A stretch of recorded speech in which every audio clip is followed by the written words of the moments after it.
Good morning అండి. ఈరోజు పొట్టు మినపప్పు, బియ్యము, మెంతులు వేసి నానబెట్టిన దోశలండి వేస్తున్నాను.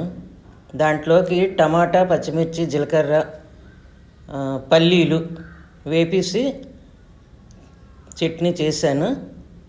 అది చాలా బాగున్నాయండి పొట్టు మినపప్పుతోటి.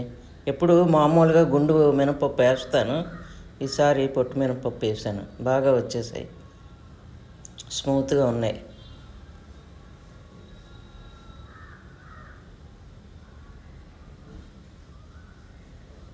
Please like, share and subscribe అండి.